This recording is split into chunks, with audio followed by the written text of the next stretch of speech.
Welcome, everybody. Thanks for joining again. Welcome back to this channel all about social mobility.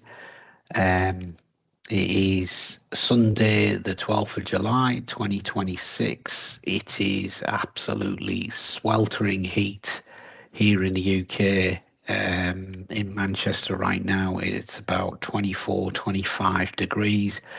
Last few days have been really warm, getting up to the best part of 30, 31 degrees. And it is the third heat wave of this year, which, yeah, that has nice bits to it, but is also a little bit concerning. Also feeling a little bit tired. Stayed up to watch England last night. Fantastic performance. Jude Bellingham, beast. Absolute beast. So England are through to the semi-finals and will play Argentina on Wednesday, 8 p.m. Let's see if England can defeat the current world champions, which I'm hoping that they can do. Certainly on paper, we've got a much stronger team. And certainly from an ethical perspective, the England team represents a much higher moral standard, in my humble opinion, with many people accusing Argentina and the Argentinian FA of racism and supporting racism and a whole host of kind of right-wing thinking. Whether that's true or not, we don't know, but certainly it looks that way. So definitely hoping England can whoop those guys, and look forward to maybe a France-England final. But I'll keep everybody posted on the channel in regard to how it all pans out, subject to where you're watching from, what kind of time you might be watching this, what date you might be watching this. You might be tuning in some point in the future. So that was just a little date and time stamp to let you know where we're at in history. So really turning our attention back to social mobility, today's video is all about the causes and I suppose the causes of the need to have social mobility initiatives and um, why is there a disproportionate level of wealth within Western society, and why are there some people that are at the top and some people that seem to be continually at the bottom? And we're going to get into trying to understand some of that and unpack some of the factors that perhaps contribute towards that. We'll explore some themes and perhaps start some discussion in and around my thinking, and all of this that we're uncovering. It'd be great to get your input, your thoughts on what I'm about to discuss.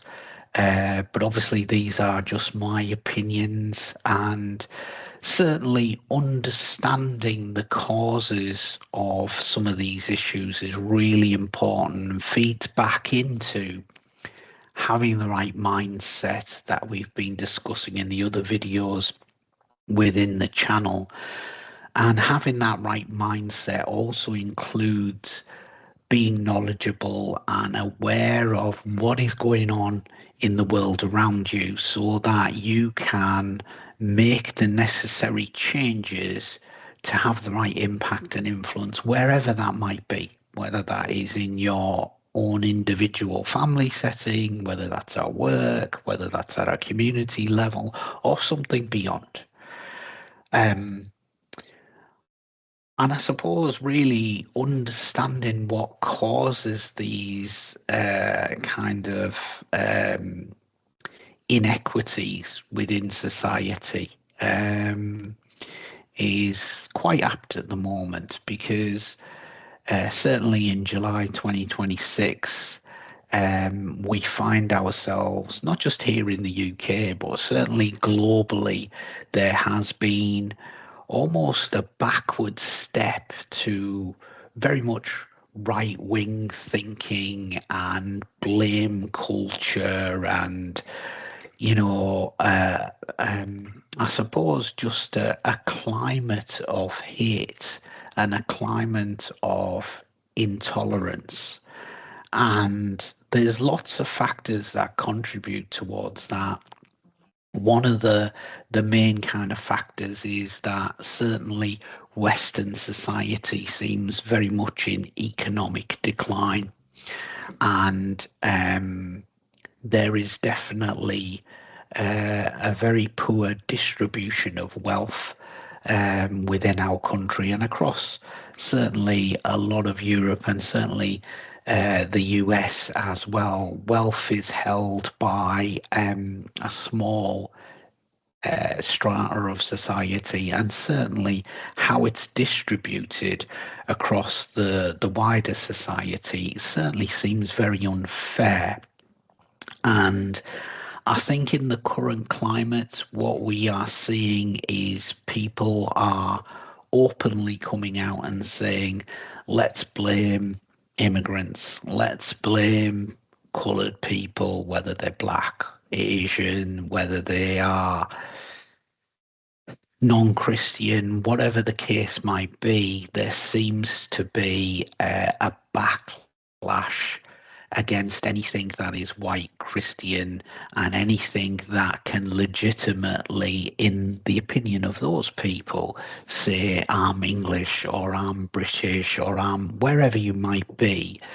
That certainly seems to be the undercurrent that's going on, and that's reflected in the politics of the time as well. We're seeing a lot of right-wing movements right across Europe and even here in the UK win popular votes through mostly sharing incorrect information, spreading hate, and trying to get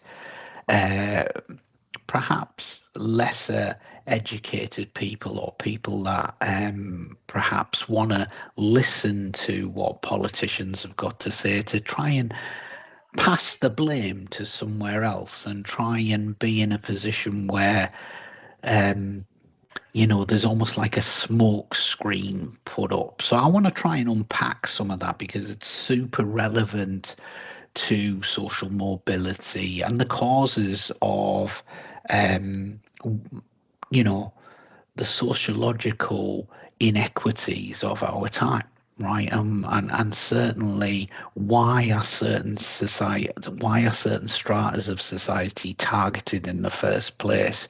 Why do they seem to be caught up in a vicious cycle that keeps them either within the underclass or at the very bottom of society, or always ready to be used as scapegoats, should I say, rather, for any of the kind of economic or sociological challenges the country finds itself within. So lots to unpack there. Let's start looking at some of these things. So that's the current kind of backdrop that we find ourselves within. But what are the causes, right? What are the root causes of all of this? And, you know, these kinds of issues leave individuals feeling bitter, leave them feeling um, in a hopeless state, leave them feeling that everything is stacked against them, that nothing can change. And I want to try and dispel some of that because absolutely the power of change is within our control. It's all about being able to understand how the world that we currently find ourselves in is trying to condition us. When I say world, I mean the ideology, the kind of system. And I suppose that's a good starting point if we kind of perhaps start with modern day capitalism and as an ideology and what it actually brings to the table and what it actually expounds as real outputs right across society. So on the face of it, it seems like a good ideology, free markets and, the opportunity to, regardless of where you start your journey, the opportunity to impact free markets, find opportunities in those markets, and then be in a position to exploit those opportunities to progress yourself and your situation. By and large, there's lots more to it, and certainly those aren't formal definitions of what capitalism is. But, this isn't a formal kind of channel, right? And this isn't the vibe of this channel. This is very much straight talking. But at a high level, 30,000 foot level, it looks something like that. And you would say, yeah, maybe on the face of it, it seems good. Maybe, subject to what you're comparing it to. Um, and they are those, and certainly I would subscribe to this view that capitalism is also one of the outputs of colonialism and imperialism. And certainly Western countries that were knee deep in those imperialistic activities, and certainly today America is the current empire. Um, you know, they have exploited the resources that they were able to gain through their kind of activities across the last couple of 100 years, and are now in a position where they are ultimately controlling the world. And those resources now being kind of, I suppose, consumed by the uber rich, right? The mega elites now are in control and are able to control the distribution of wealth far easier than they have ever done, right? Now, there might be some people, historians or whatever, that might want to jump in the comments or whatever and say, what about medieval times or times, where it was a straightforward kind of, lord and serf kind of relationship? My argument is absolutely that was a very clear distinction of who is in control and who is subservient, and I suppose the benefits under that kind of feudal type system were a little bit more apparent.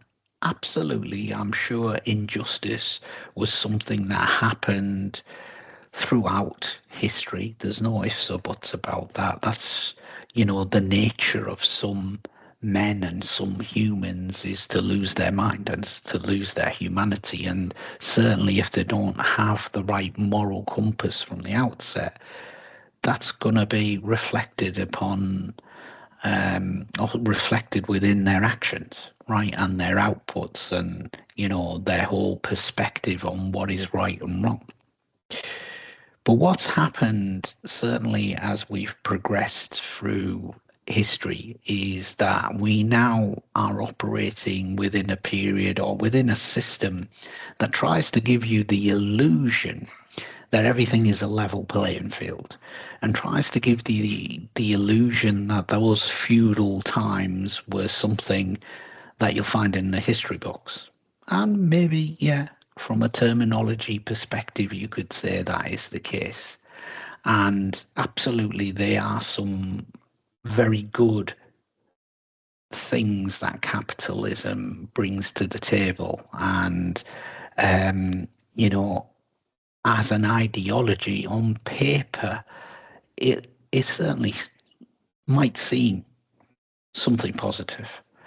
But I think in the modern world, how it is actually played out is far from, the textbook version that Adam Smith or, all these kind of intellectuals that came up with this ideology might have had in mind. And certainly, um, the controlling elements and a lot of the hidden hands that might be behind some of the events that are going on in the world are very much firmly in control and very much in a position where they are accentuating sociological issues such as the distribution of wealth, such as the distribution of resources, such as the general mood when there's lots of downward economic pressure. And certainly, like any kind of bust boom cycle, that seems to go through every sort of 10, 15 years within the capitalist kind of economic cycle, there now seems to be this political cycle as well. If I think back to growing up in Middlesbrough in the 70s, vaguely more, obviously I was more a child of the 80s, but certainly in that period, I can remember racial tension being really high.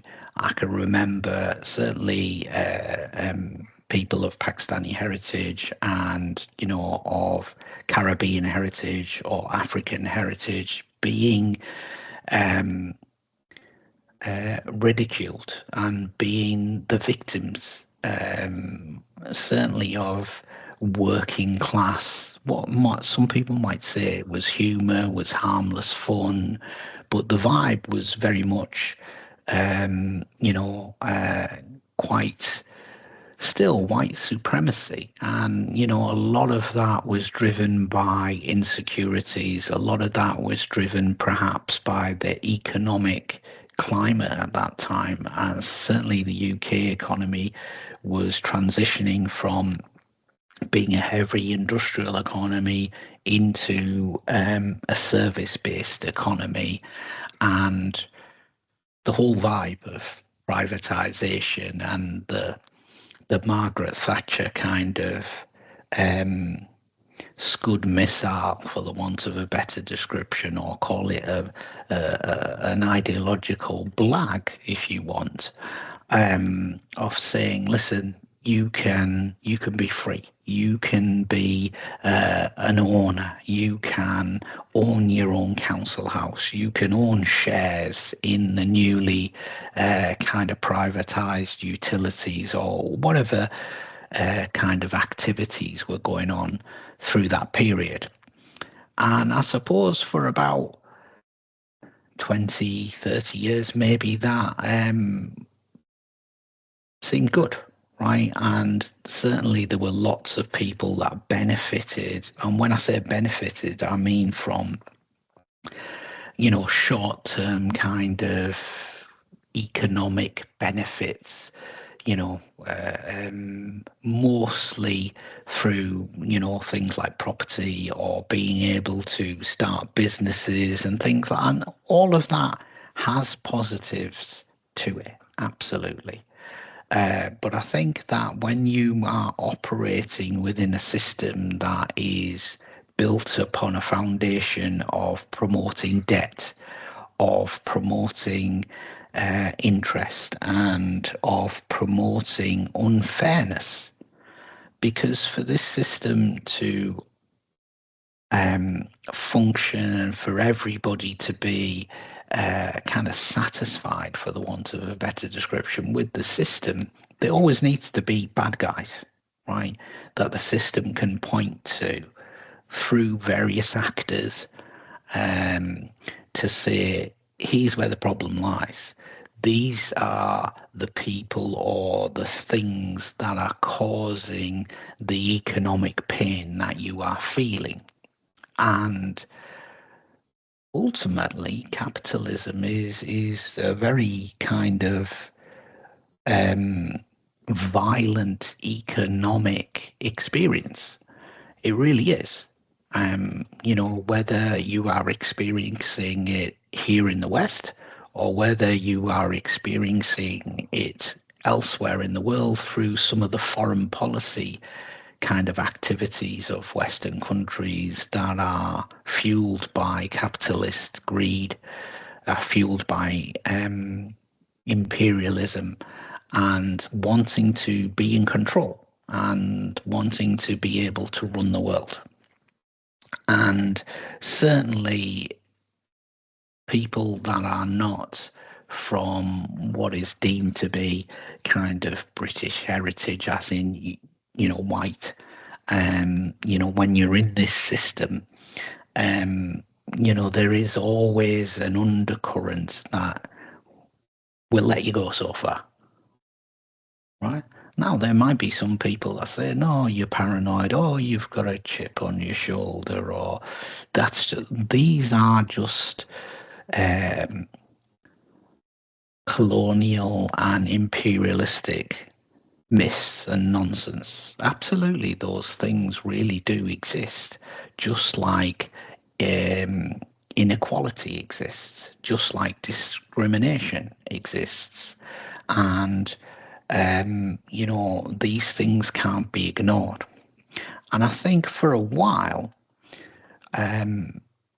certainly the UK as a society, perhaps we thought we'd gotten over it, and maybe even the whole of the West. You'd gone from, I don't know, seeing things like in the States, there was segregation and discrimination all the way through, horrible, horrible period of slavery, all the way through to, the civil rights movement, and eventually, people of Black and African heritage being able to have equal rights and being able to be viewed as human beings. That's like, what, 60 odd years ago? Not even that long. Um, and even in my own lifetime, being able to remember the South African regime of apartheid and segregation and all of the disgusting things that happen under these regimes, to see that fall, to also see the fall of the Berlin Wall and a whole host of things, right? You felt as though there was a maturity in terms of ethics, in terms of morality, in terms of humanity. And these factors, by the way, I must say, just don't impact Black or Asian people or non-white people. They obviously impact indigenous white people as well, but to a different extent and for very different reasons. And I'm not discrediting that or saying that that is any less or anything, and it shouldn't happen to anybody, right? Especially in a country that is one of the richest in the world, right? This country has enough wealth for there not to be any need really for social mobility initiatives, or social mobility initiatives to look very different and to have a very different nature to the nature that they have at the moment. And all of these factors really do make you think that, are there better alternatives? Are there better ways of progressing? And maybe they are, right? I certainly think that they are, and I'm going to try and unpack some of those in a little while. But I wanted to just kind of share, my perspective on, capitalism as just generally contributing and having this viciousness built into it for it to be successful, right? There's always somebody that you need to apportion blame to, and that then starts a cycle of need, really sociological need, that needs to be addressed within society, because obviously there are lots of sensible people who have a good moral compass who start to say, right, actually this is not fair what's happening to that strata of society or to this group of people, and something needs to be done to redress the balance. And I suppose for the last kind of 30 plus 40 odd years, that's been, I suppose, the backdrop of a lot of the social mobility thinking here in the UK and the initiatives and how you can progress and break out of any kind of rubbish scenario you might be in.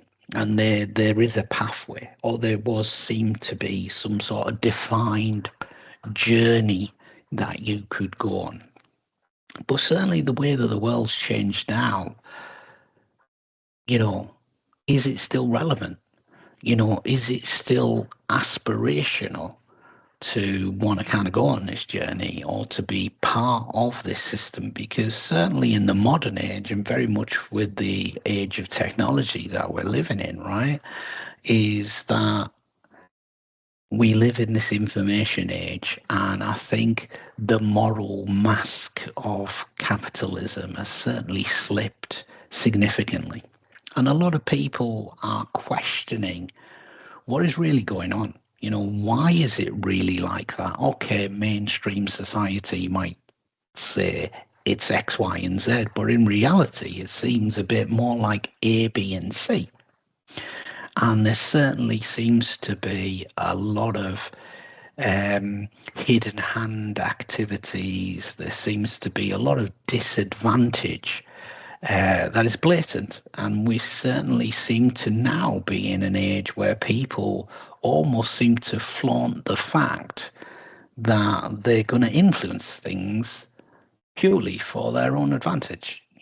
Those people that might be in the White House right now seem to display a lot of these attributes and are blatantly, very right wing in their language, very racist in some of the policies and initiatives that they're putting forward, and are happy to kind of say, listen, we run the world. And you know what? I'm going to do things to suit my camp and my people, or me just individually.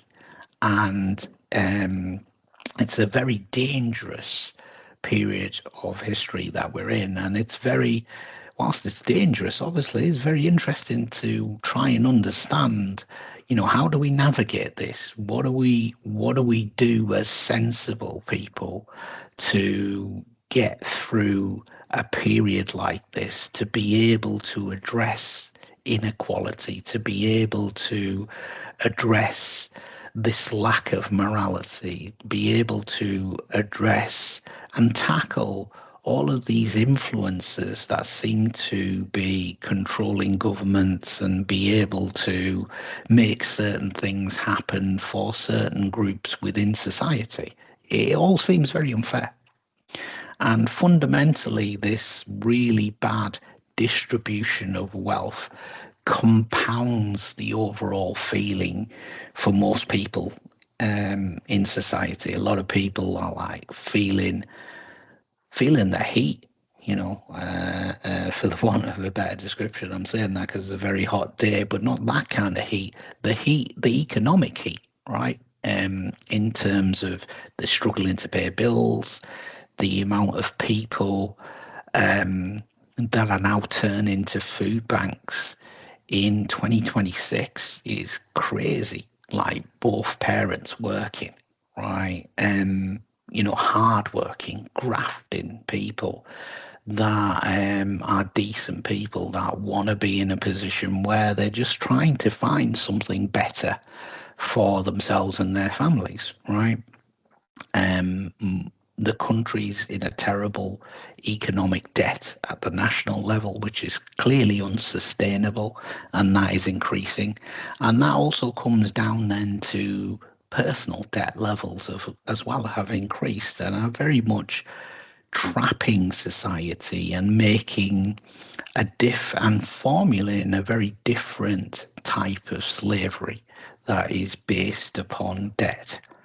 And yeah, some people might be listening to this and say, oh, that sounds really dark and very gloomy. Well, you know what? Why don't you wake up and smell the coffee, pal? Because that is the world that we live in. And, that doesn't mean to say that there aren't any alternatives. that doesn't mean to say that there isn't no way out of this.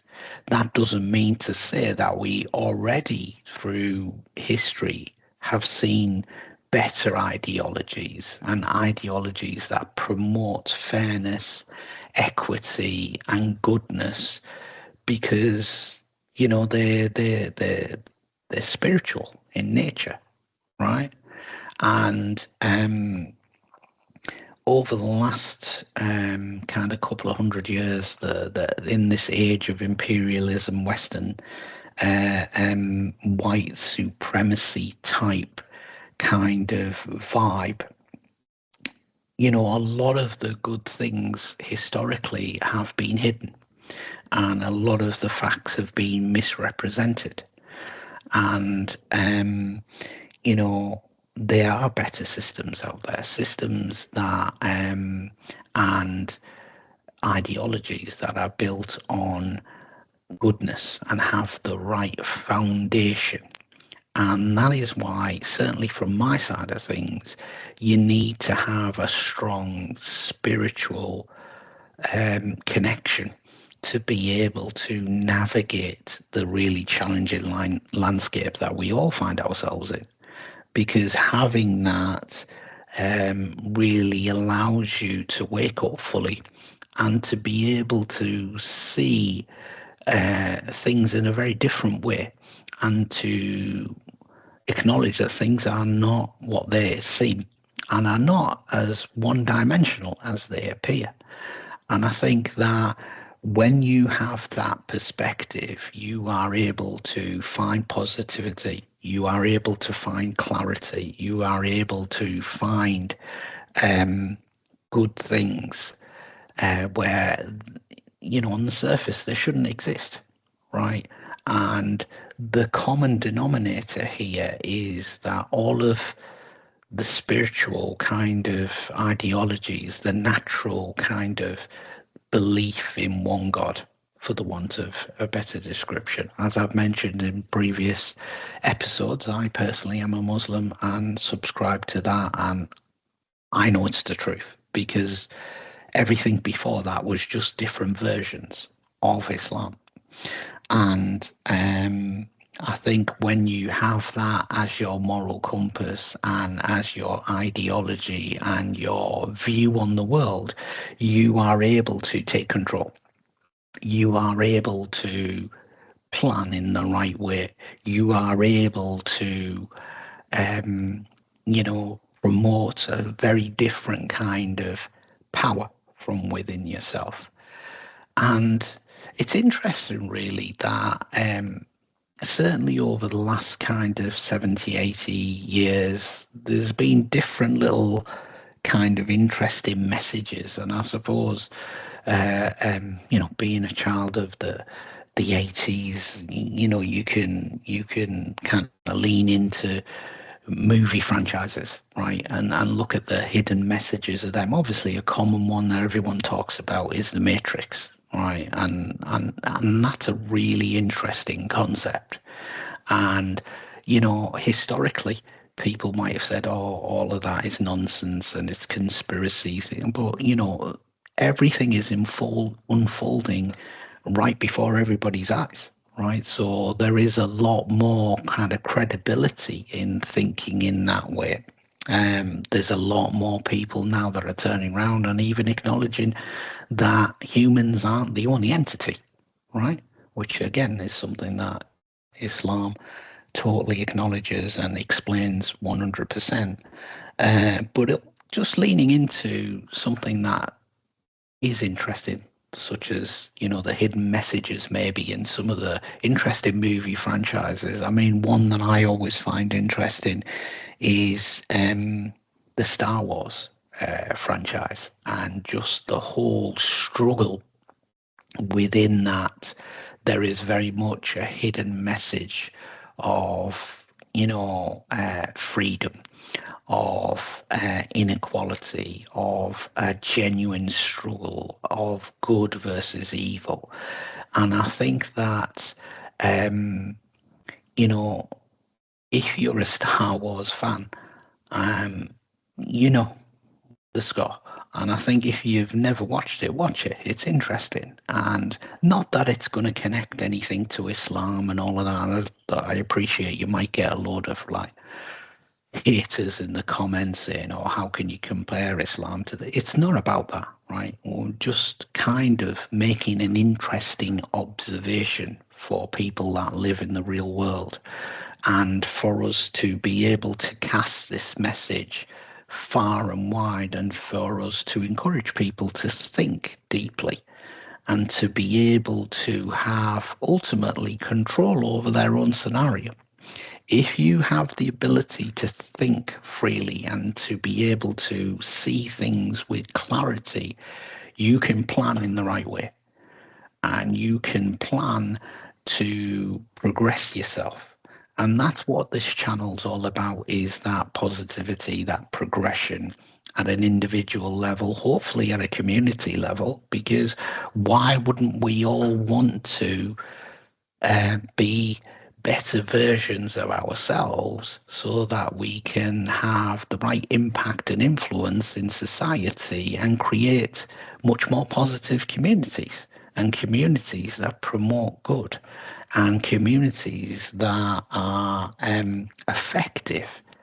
And, that is something that right now the hidden hand, for the want of a better description, doesn't really want to promote, right? It wants um, disunity. It wants segregation. It wants hatred. It doesn't want people to understand, what created you, as in you, the listener, the viewer, also created me.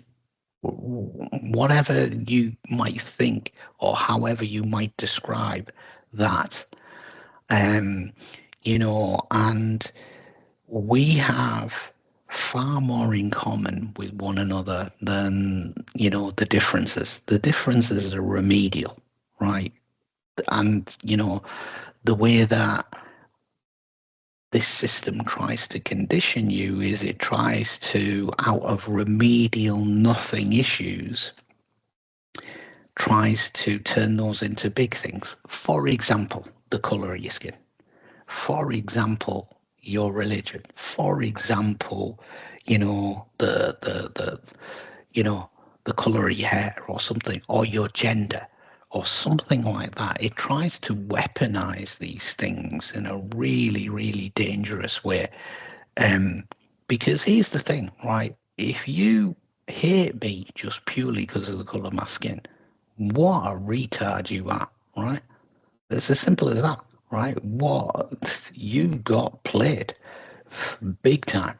If that's where you're at, that's how you've been conditioned, and you can't break out of that.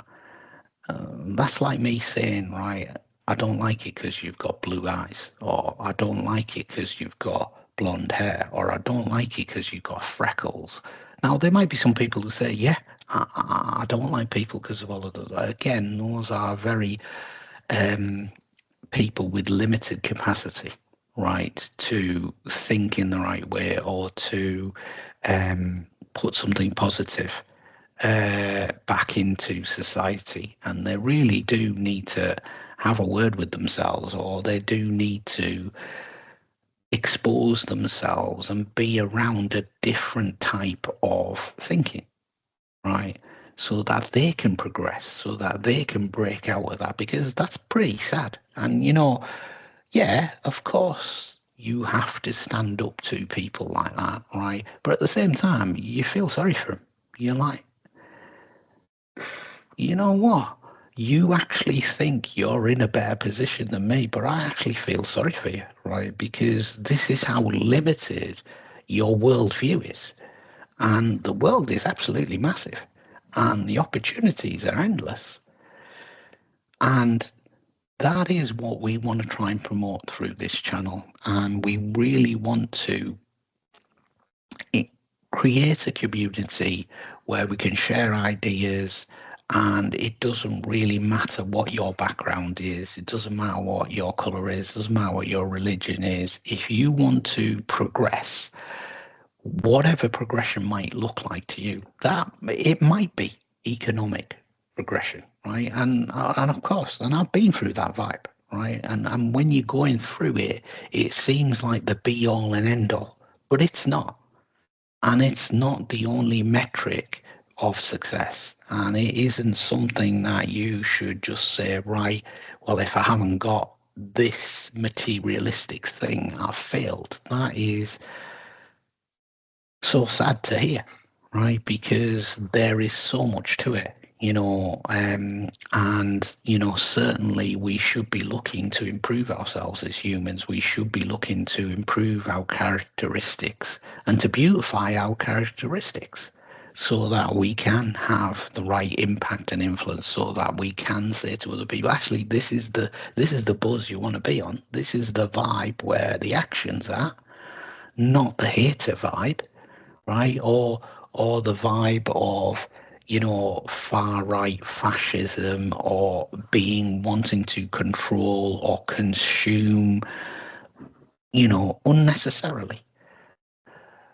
So I think, and maybe I've gone off on a little bit of a tangent here because I wanted to perhaps look at some of the factors that cause the kind of poverty within society, for the want of a better description, whether it is, monetary, whether it is from an educational perspective and a knowledge perspective, a wisdom perspective, a spiritual perspective, all of these things, a physical perspective. All of these things are factors that hold people back. And what we want to try and do through this channel is to encourage you to break out of that and to be able to take yourselves forward, be able to take your families forward, be able to take your community forward. And if that's something that sounds interesting to you, we'd love to go on this journey with you. We'd love you to contribute. We'd love to engage with you. And ultimately, that is the message of this channel, that there is a better way. There is so much positivity out there. There is a completely different world for you to tap into. All you just need to do is to be open-minded and engage some people and see where the dialogue gets you. If you don't like the sound of what you're hearing, no, you don't have to do anything, right? You could just walk away. It doesn't commit you to anything. You're not under any obligation. Um, so yeah, that's the message that we want to get across. And I hope you found today's video a little bit interesting in terms of some of the subject matter that we've covered. We've covered a few controversial areas. Let me know what you think, right? I'm sure there's loads of people who'll be like, yeah, you're a bit nuts, you pal. Well, maybe I am. If you want to categorize things in such a one-dimensional black and white kind of way, or you're just gonna take what mainstream society tells you, right? Because that is not the world that we are living in, and that is not reality. And that's the message that we want to get across, is that you need to understand reality so that you can improve your situation. So I'll park things there for now, and I look forward to obviously seeing everybody in the next video. So yeah, be cool, and until the next one, be positive, and we wish you well, and we will see you in the very next video. Thanks for watching.